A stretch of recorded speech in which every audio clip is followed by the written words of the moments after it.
Welcome to the Work Hard, Play Hard podcast. My name is Rob Murgatroyd, and I am a former doctor turned lifestyle entrepreneur. Each week, I interview some of the best minds on the planet on the science of achievement and the art of fulfillment. Today's episode is a mini-sode that we call Fri-Date with the Wife. In these mini-sodes, my wife Kim and I deconstruct the strategies that we've developed over the last decade to not only grow personally, but to turn our struggles into lessons and create fulfillment in all areas of our lives. Excuses are over. It's time to live. Let's dig into today's topic. All right, before we jump into this episode, I want to invite you to be considered for my Work Hard, Play Hard Mastermind by completing an application at workhardplayhardmastermind.com. So this mastermind is not like any mastermind you may have been to or heard of, I promise you. This mastermind is for 6 to 7 figure entrepreneurs that are working too damn much and aren't taking the time to have amazing experiences around the world with an incredible tribe of people. So every 100 days or so, I drop you into new experiences that are specifically designed to elevate your thinking, to give you new ideas. Look, you get your best ideas not staring at a computer. And actually, this is the way high-level people really collaborate with each other. They do it over a glass of champagne, watching the sunset in the south of France. So if you are ready to do some fun stuff around the world and really, really want to level up your tribe in one shot, fill out an application at workhardplayhardmastermind.com. We'll jump on a call and we'll see if it's a good fit. All right, let's jump into today's episode. Well, Kimberly, you look like a freaking elf this morning. Murgatroyd, how are you? I'm good. How are you doing? Why do you look like an elf? What the hell's going on with you? We didn't like... You're out partying doing shots of collagen last night. Shots of collagen, yes. We just had the biggest record God, I can't talk. Am I going to have to start this again? I mean, the biggest record-breaking launch in history. It was freaking phenomenal. There's nothing like entering a new vertical. That's what she said. That's what she said. You're literally hungover from the world of collagen. So before we get into this thing, let me give my wife a little plug. So the business she's in, as many of you know, and new listeners, she's in a business. The name of the company is called Isogenics, and they recently came out with a new product called collagen. Collagen isn't new to the world. Collagen's been around since we have been primates. But this particular collagen is a little bit different because it is marine based. So you're eating a whale. Is that right? No. Don't even start with that. So yeah, we released a collagen elixir yesterday. Great anti-aging, marine-based collagen is most like human collagen. So it helps with skin elasticity, all the things. So your face doesn't, slump down as you get older. So if I do a shot of this, because it's basically like a vial, right? If I do a shot of this every morning for a month, what's going to happen to my body and face? Your skin gets softer, your hair, God help us all, might grow a little bit, maybe become healthier, lashes, hair, skin, nails, dark circles, all that good stuff. Maybe you can do this instead of Botox. That's what I'm hoping. Does it taste like fish water? That was my biggest fear. So I got sent a early shipment just to be like in a little test group. And I was terrified opening the first bottle because Sophia has a omega-3 liquid that says strawberry flavor, but it's like greasy and definitely tastes like a fishy strawberry. So I was terrified. But no, it tastes like you've had it. It tastes like I feel like when fruit juice. I feel like when you open it up, there's going to be like an octopus that comes out of it. No. Or like it's going to be salt water. No, it doesn't. You tasted it. It tastes like fruit punch. It's delicious and refreshing. But the collagen itself is better than anything I've seen on the market. That's why I've never endorsed any other collagen. But what I love about this too is on the business side of it, it opens up an entire new vertical. So we have, people that don't necessarily want weight loss or exercise or They don't want to deal with or shakes and whatever. bars. They're not into that. But they can do this because it doesn't require lifestyle change. It's literally, if you can open a little cap, you're done. You drink it. It's 2 ounces and it's over. All right, beautiful. So I am going to... Thanks for the plug. You are so... But basically I've been for the last 10 days working up towards this weekend and this launch, and it's been a lot of effort. So I am a bit collagen hungover. All right, I am going to begin this process of taking 2 shots of collagen, this elixir, which basically is in a little glass container. So we're going to double dose for a month. So you don't get the BIPAs. What's it called? The BIPAs. What do you call it? BPA. The BPAs. The BIPA. Yeah, you don't want to get the BIPA. It's bad enough we got COVID out there. Let's avoid the BIPAs. I'm starting. When am I starting? As soon as it arrives. I just got a shipment notification. Can people order like right now? Because I know you couldn't do it for like a month. Yeah, they can order. They can just message me on Instagram. All right. So she is at Kim Murgatroyd if you want to do this collagen experiment. You could have come up with like a better Instagram handle where they don't have to figure out how to spell Murgatroyd. They figured it out. The algorithm knows everything. But listen, this is not why we're here, right? The reason why we're here is there's 2 things I want to talk about with you. Actually, the second thing I want to talk, the thing that I told you we're going to talk about first, I think I'm going to put on hold for a second, and we'll talk about that second. The first thing I want to talk about is what we talked about this morning. So let me set the stage for this conversation, and we're not going to go too deep on this, but I think it's worthy of a conversation. So as many of you who are listening know, Kim and I lived in Atlanta for 25 years. We took a bucket list trip and we went and spent the bulk of it in Florence, Italy. We fell in love with Italy, but I've always wanted to move to California. We're living in California now, super happy with weather, lifestyle, people, etc. And then COVID hits. And there is this, massive sort of like separation from each other in this town, as there is in the world, right? We're all 6 feet apart wearing masks. It doesn't. It's not California specific. It's not California specific. Although it's world specific. It's kind of worse here. Well, right now, like I was looking. I do have friends that are living a normal life. Yeah, like I was looking at, it's funny you said that. I was looking at our friend in Atlanta, Pietro. They were like in a restaurant. Not only in a restaurant, like he pointed this out. Look at this. And he said, this will make sense in a second. Like 11:52 at night in Atlanta, where's everybody going? Like the streets are packed, right? The restaurants are packed, people in restaurants. And, so a lot lot are going on. But that's not our... but that is not our circumstances, right? So the reason why I give you that backstory is because what we watched last night, and I strongly recommend either anybody who's been to Italy or wants to go to Italy or just wants to see a really great show, on the new Discovery Plus app, Bobby Flay, the chef, and Giada De Laurentiis, the chef, they did a television show. It's a new one. It's called Bobby and Giada, right? And I think Bobby and Giada go to Italy. Which I think they're falling in love with each other, but that's a conversation for another day. I don't know if it's Italy or them, but I feel like there was something something scandalous. Something scandalous. So when you watch the show, there were a few things that stuck in my mind. And the first one is that, there's like this little scene of like, a butcher and a cheese guy, I don't know what the hell he did, but something like that, work, on a block with each other. And then like, the cheese guy walks into the butcher store and it's a big hug, it's a big kiss, it's 20 minutes. And hey, handsome man, how you doing? And they're both 80, and they're talking about prosciutto, right? And they're going on and on and on. But it's more than that. So this man, he's actually an artisan, one of them. He makes these marble things. Oh, that's right. And Giada was coming with her mother to choose some to take home and doing a little piece on him. So he went next door to the butcher. Hey, you handsome man. They've known each other all their life. And he's like, so here's what I have. I have some very special people coming in and they love food. And he's explaining about what the day is going to look like to ask his friend, the butcher, what do you think I should serve them? I want a really Roman meal. I want a really Roman snack. And the butcher's like, well, I think maybe some figs, which I love how they say figgy. That's how you say figgy in Italian, figgy? I love the figgy. Figgy and maybe some prosciutto and some pecorino, and they're just going back and forth talking about a menu.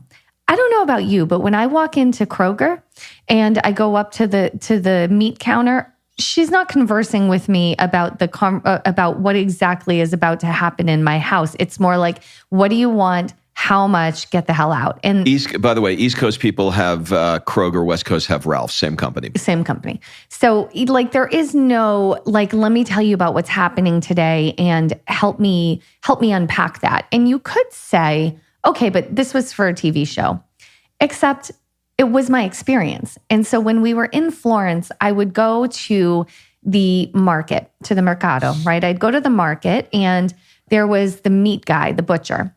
Now, I have shitty Italian. I don't know what I'm asking for. And I definitely don't know how to order different cuts of meat in Italian effectively and with a line behind me. It's not good. It's not so good looking. You have to take a ticket. You got all these ladies that are like, they know what they want and they're here. And there's a lot of pressure. But the butcher found, obviously, I was trying in Italian and he would help me. And he would not just help me, but I would ask for something and he would say, well, let me share something with you.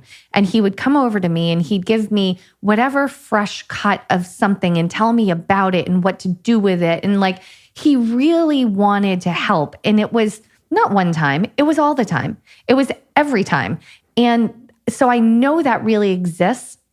So when we watch shows like that, we crave being back in that environment. And sorry to hijack your little spiel, but that's it. So we're craving Italy is really what's going down. Yeah. So, I mean, look, so the point is, I am deeply happy here in Southern California. We are deeply happy. Sophia is, developing well, and I'm surfing, and Kim has got great friends, and the weather is great, and it's everything we wanted. Kim has great friends. She does. Rob doesn't have any friends. I don't have any friends. Actually, all of his friends left. Every one of my friends said, fuck this shit. I am out of here. And I literally moved here and thought I would have 20 friends, and they've completely all moved there. By the way, you could just walk on the heads of friends across Austin and walk all the way to Arizona, and you'll find all my friends. But the reason why I brought this subject up is what I am incredibly missing right now is deep human, soulful connection. And it's probably a bit of COVID, the world that we're in. Post-COVID syndrome. Probably a little bit of the state that we live in inside of the United States, and how we are in terms of numbers and how people are interacting with each other because of it. And probably politics plays a role. Not probably, definitely politics plays a role. And so, we're having this conversation this morning about, look, you can't, it's difficult to find one location that is going to give you every single thing. It's going to have perfect weather and perfect culture and perfect everything. But, when you are always looking to be more soulful and more meaningful and really have a deep, fulfilling life, you're always pushing the envelope of how do I make it better? And, so we had this interesting conversation about, the pluses and minuses about what it would be like. And so, there's no plan to move. There's no major announcement. It's not, oh, California's out. None of that. It's more, I brought this up because there's a lot of people who listen to this show who are in situations that they don't like and they tolerate it for very, very long. And we are always not from a place of unrest or from a place of dissatisfaction, but more from a place of we love what we have, and if we were to tweak it and make it better, what would that look like? And so we're trying on via conversation. Well, what would a day in Italy look like for us, with Sophia at 6 years old? And what would a day look like? Because now you surf and you wouldn't be surfing, and what would it be like there? And what would the possibility be like if we did, 10 months a year in Italy and 2 months a year, and we did our summers here? And we're having those kinds of conversations. And I really want to encourage people who are listening to do the same, to if you're in, no knock to Michigan, but if you're in Michigan in the middle of the winter and you're like, I don't want to be here, it's dark, it's cold, it's rainy, this is not my thing, have a conversation with your spouse, significant other, or your friends, and say like, I'm thinking about maybe doing something like this, and just try it on conversationally. I think our ultimate goal is to always be living better, right? What is it? Kaizen, right? Isn't Kaizen to keep trying to do better and live better? That's not the yes That's not the and no. intention. The intent of Kaizen is always finding. It's actually constant and never-ending improvement. So it can be stretched, but it's more like it's more personal. Like it's more personal, right? But I do think that is a personal thing, though, because being here stretched you in surfing. It has stretched you in a lot of. It stretched me. I mean, do you know how hard it is to make friends at 40 years old? Like.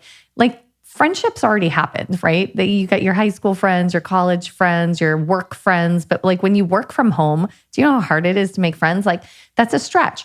So I think having these conversations and about improving your living environment and what that would look like. And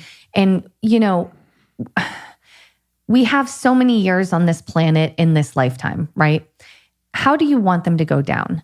Do you want them to continue the way they are? Do you want to keep living where you are? Do you want to keep working in the job you're working at? Do you want to keep having the same kind of day? Or do you crave something a little bit different? And for us, every time we watch Italy, we crave something different. It has been that way for as long as I've known you. Before we did the 4 months in Europe, we would sit there and watch all of the Italian shows. We would watch, what's it called? Not Locked Up Abroad. That's a different one. But House Hunters International. You could have put me in prison in Italy. I know, right? We'd watch. How do you think the food is there? In prison Italian food, amazing. Prison Italia. Prison Italia is probably amazing food. But we would watch House Hunters International and we would watch all of these things. And then we slipped into the hole of talking about going to Italy for a long term and putting Sophia in school in Italy. And then began watching the one video we found of the international school. And listen, we're listening to the voice inside us that is nudging us and saying, there's something there for you. Now, here's where this gets confusing. Where it gets confusing is I feel the same way about California. I've always felt that way when I watch California on TV, which is what drew me here. And to this day, if I watch a, sun-kissed California surfing commercial, I'm just as attractive. So this is halfsies. So right. This is the stage in our life now where it gets really interesting. You hear about Elton John's got a place in Marbella and a place in New York and a place in Aspen. And, because no one place has everything. And so I'm rounding the corner here for something. Many of our friends, and by the way, if you hear a little noise in the background, it is our 6-year-old who is doing Saturday. We're recording this on Saturday. She's doing Saturday Zoom school with her old teacher in Atlanta for extra reading lessons. So that's what that little noise is. Sorry. You don't have to apologize. I'm not apologizing. I'm more explaining, to use what Clinton said. So just like people who have a lot of my friends right now will have multiple homes. They'll have a home in, they'll have our friends Chris and Lori. They just moved to Arizona, but they're going to do 4 months a year on the road. Our friend Kayla and Chase, they have a summer home that is on the lake. We have many, many friends who have a cabin, who have another home somewhere else. Why not just do it in another country? Our friends Darren and Tony, they have a ski house. Why not just do it in another country? Why not do that in another country? So, but this is where it gets interesting. Okay, this is where it gets interesting. This comes back to what we talk about all the time and where our life began on this journey. It comes back to lifestyle design. What do you want your days to look like? What do you want your months to look like? What do you want your year in totality to look like? And so we're talking this morning about this conversation about Italy, like what would we do? Would we do 10 months in Italy, 2 months in California? How would that work out? And all of a sudden Rob looks at me and he goes, what about Mykonos? And by the way, I really understand these are first world problems, okay? Like this sounds so stupid that we're like contemplating all of these things. But no, it doesn't sound stupid. Well, it doesn't sound stupid. It's but actually, we're living our life. I'm so tired of that. I know. That bullshit belief of like, we have to, dumb ourselves down. Like, I'm going to give an example. I had somebody reach out to me the other day, and they were saying something to the essence of, you don't even realize what's going on in the world. Like, I'm not a fucking idiot. I live in the world. I know what's going on. I just saw them storm the Capitol just like you do. That does not mean that I need to live in fear like your fucking ass is. Oh, that's violent. It pisses me off because I don't want somebody's their own rules, their own beliefs, their own values about how they should be sheltering in place under a table, scared like a little fucking girl, and nobody can talk about living a bigger life because you got the fucking weight of the world on your shoulders. That's your shit. That's not mine. Don't fucking email me with that shit. I think that your pent-up anger about the masks that you're not allowed to talk about just found a new venue. Okay? No, I don't want to hear anybody tell me how I should be living in fear or not talking about because the world is coming to an end. Well, guess what? Fucking this is going on since Genghis Khan 2,000 years ago, people being invaded their country. This too shall pass.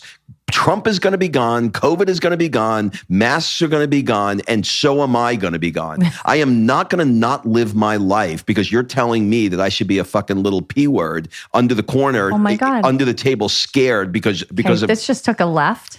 This just took a big left. I'm pissed off at the whole world. How did we go from Italy? Okay, pause. I'll tell you what. Just pause. Yeah. No, I got to stop it because I literally just said we were talking about where are we going to include Mykonos, and this just took a hard left. I'll tell you why it took a hard left. Okay, but calm it down. Okay, I'll calm down. But I'll tell you why it took a hard left, because you're like, I know these are first world problems. They are, but what I'm saying is I know that there's someone right now who just lost their job going, this fucking bajoop is talking about woe is me. I'm going to be in 2 countries, and how do I get my dainty ass to Mykonos? Okay, like I'm just saying, I'm appreciating where some people are right now, and what I'm saying is you have the opportunity to design your life too. And so my point of even saying that is if you're listening to this podcast, it's probably because you are interested in some sort of lifestyle design, freedom, or whatever. And if right now your situation is not the way you want it to be, you have the opportunity to change that, just like we did, because we weren't in the position we are now. If I look back on my Facebook, 6 years, 5 years, we were working 7 a.m. to 7 p.m., 6 days a week. We were trying to build online businesses, but not doing it very well. We were struggling in where we were. We were living in a place we didn't want to be in. We weren't traveling as much as we wanted to, although we did make it a primary focus in our relationship and in our life to travel. So we did travel a lot of places, but we went without in other areas so we could do that. So the conversation we're having today is not as it wasn't as feasible as it is today as it was like in our life 6 years ago, is what I'm saying. So isn't that what I said? No, I'm kidding. You went on. Oh God, Jesus, I can't with you. But so my point is, this can be done. This whole whatever your dream is, and ours, it's going to be probably some version of living in Italy, living in California, dipping our toes in the Mediterranean with a quick flight from time to time, and building a business that allows us to have freedom, that allows us to work when we want and how we want, that as long as we want. Like, we are not living to save it all up someday for retirement so we can go to a cabin, down the road. We are literally living our life today. We are not saving it up forever, although we are saving money. We are not saving our life. Like, I'm going to do that when. I'm going to do that when I retire. I'm going to do that when I get that next job. Because the bar always shifts. The bar always changes. And if you don't do things now, then there's a good chance that your capital gets stormed and you get the COVID or whatever, and you're not going to be able to do it. So take the opportunities you have today to have these conversations about up-leveling your life. changing your situation if that's what you want, and living a bigger life because you want to. And to Rob's point, getting really good at not caring when you live a life bigger than they are comfortable with, because that's really what it comes down to. I've had people, family included, say to me, why do you need to go spend so much on this or so much on that? Don't you know, I mean, that story is the story of my life. I'm always being yelled at for something, but at some point you have to say, I am going to live my life the way I choose to live it. I'm going to give it the level I want. I'm going to connect at the level I want. I'm going to travel at the level I want. And it's probably going to be outside of the comfort zone and rules that someone else created for their own life.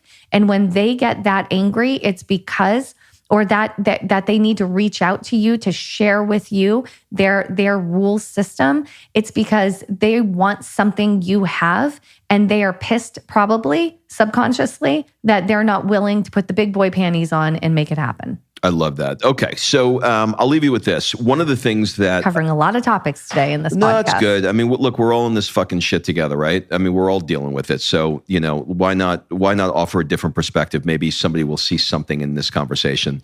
So, one of the things that I do as a technique is when I'm feeling something like this, as many of you know who are long-term listeners of the show, I do a process in the morning called morning pages, where I journal the things that are on my mind. And this morning what I did was, after I watched that show, it was the Bobby and Giada show I was talking about last night, it really got me thinking. And so it started having me ask questions. So I'm not going to go through all of them, but I have my notes in front of me this morning. And I wrote down, should we live in Rome or should we live in Florence? How would Sophia adjust to new friends? How would it feel me leaving this great weather that I love, for this often, this time of year? It feels really permanent to me. So these were thoughts and questions and statements that I'm looping in my head that I needed to get on paper.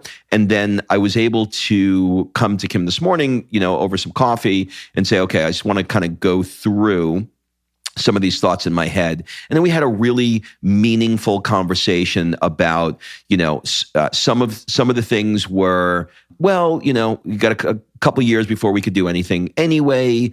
Here's how we could mitigate you feeling like this is permanent. We can come back and, spend summers here. And we were able to have a broader conversation. So if you're in a place now, and I know because I get the messages and the DMs from people who they slide right into my DM. That's what she said. Took me almost 5 years to get somebody to slide into my DM, but now, man, it feels good. And if you're in that place, and I love that you probably don't know the actual definition of slide into the DM, and it probably is it's like Netflix and chill. Is there more of a definition? I think so. I don't think it's actually... I think you're making this up. I think it's actually bigger than... That's what she said. Netflix and chill. On that note, we are going to say goodbye, au revoir, or arrivederci, as they say. Go ahead. You got something you want to do? Okay. In recent years, the DM slide has become the new online dating message. To slide into the DM is slang for sending someone a direct message with romantic intentions in mind. Oh my God, I got a lot of relationships out there right now. You're seeing a lot of people in the DMs? I'm just saying, if that's the definition, I've been sliding into a lot of people's DMs. Oh my God, you're such a DM hoa. That's it, everybody. This was an absolute shit show of a show, but it was real. It's what we had. Hopefully this will stimulate some conversation for you guys. Let us know what you thought of the show and what's going on in your life in this area. I'd love to hear from you. Have a great week, everybody. Bye-bye. All right. Thanks for listening. If you love this episode and you know someone that needs some help in either stepping up their work hard game or their play hard game, it would mean the world to me if you shared this podcast with them to help me get this movement out there. So if you like what you heard, head on over to iTunes, take 30 seconds and leave me a 5-star review, and I will be forever grateful. So until the next episode, excuses are over. It's time to live.